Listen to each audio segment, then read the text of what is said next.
I'm Richard Rogers. I was born in Florence. RichardRogers influenced me to become an architect. And then I went on to Yale, and then I met Norman Foster. Really big influences were one, Frank Lloyd Wright, and then the case study houses in California, especially Soriano, Charles Eames. Take those two for instance, but there are a whole group of them in San Francisco, and they gave us a way of looking and influencing us.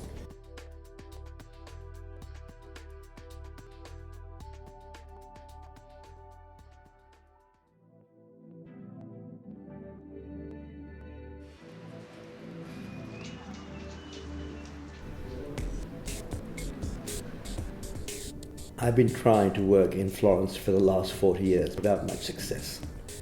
Then about a few years ago, the mayor of Scandicci approached me and said, would I look at the tramvia? And that was really the main reason for doing this development. Tramvia and the fact that Scandicci itself was a dormitory town.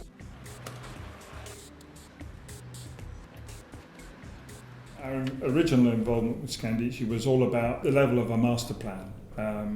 The mayor came to us to say we've got this tram in the future that's going to connect us to Firenze, and we want to be able to respond as a suburb to improve our environment and create a sort of sense of place. One of the projects, of course, was the centre, actually really building on an existing void.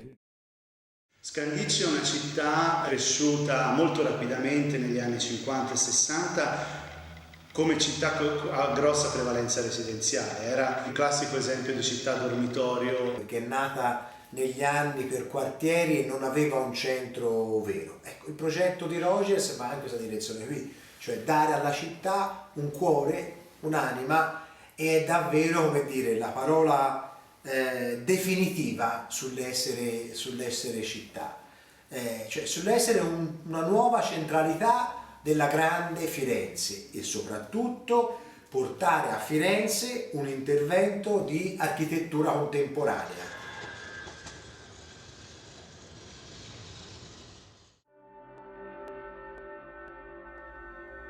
There is a view that Richard Rogers is fundamentally an Italian architect.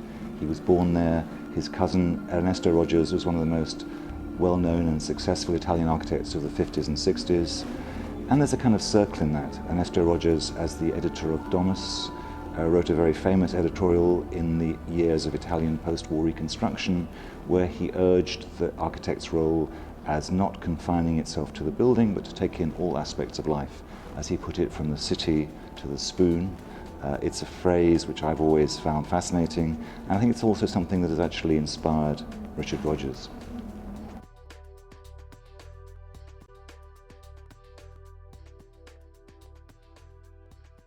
Questa zona qui è molto importante, specialmente importante oggi perché c'è la tramvia.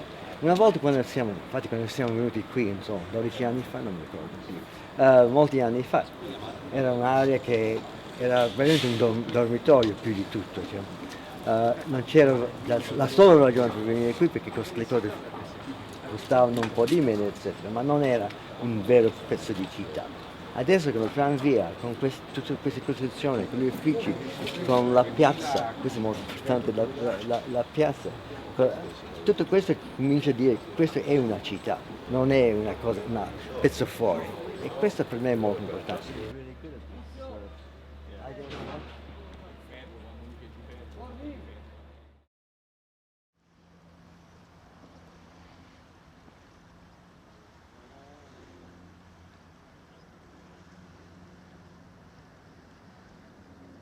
In terms of, this is a project we have in China, which is ongoing at the moment, Chongqing, big city-state, only 33 million people.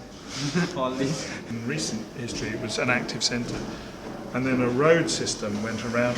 So a client came to us and they wanted us to build around it and bring back a city centre to it. And so this is really a big version of Scandicci, It's got lots of connections, there are railway lines and subways underneath it, there's a piazza, there's some residential, there's some commercial, there's a hotel. So there's a density here which really responds to the density of people and the desire to be in the city centre.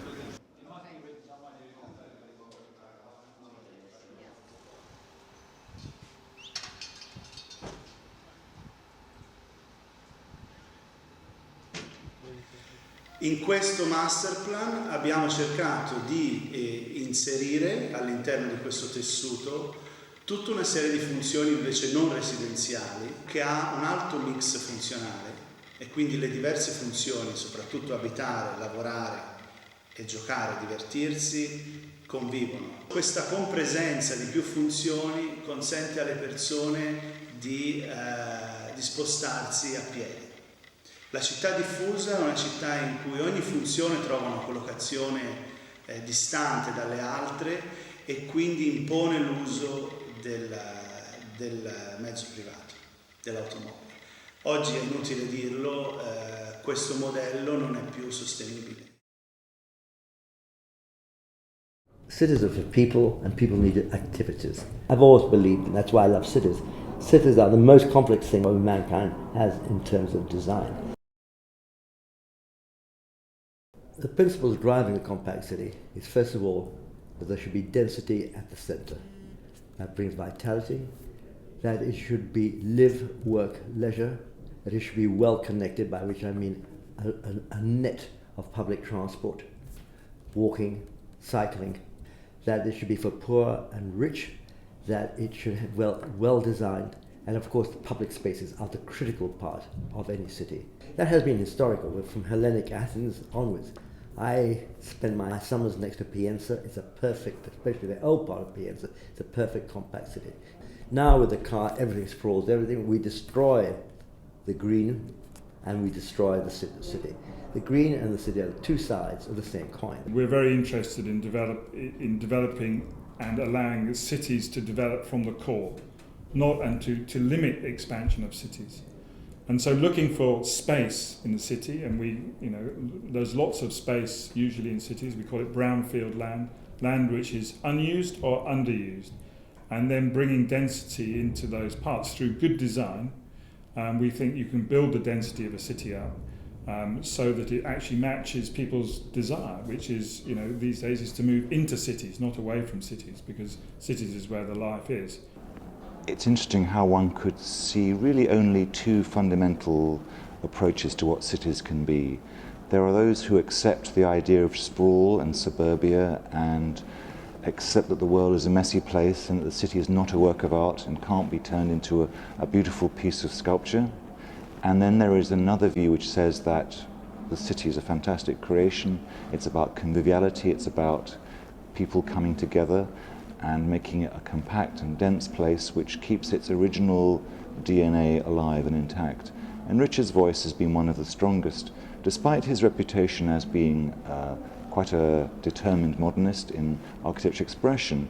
His ideas about cities can be traced back to Camillo Sitte, to that sense that cities are artifacts which you experience socially. When we started the practice after the Pompidou Center with Renzo Piano, we decided we wanted a certain quality of life. And I've always believed that quality of life is critical and that there's more to architecture than architecture. In other words, it's a much more complex element. It's not just building buildings.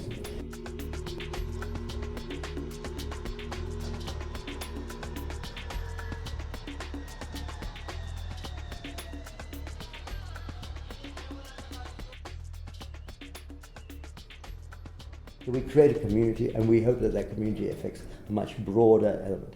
And we believe in that quality of life. And I don't any longer believe in the idea that architects have to work 90 hours a week. I think I go around the office sometimes and say to people working very late, "Don't you have a home to go to?"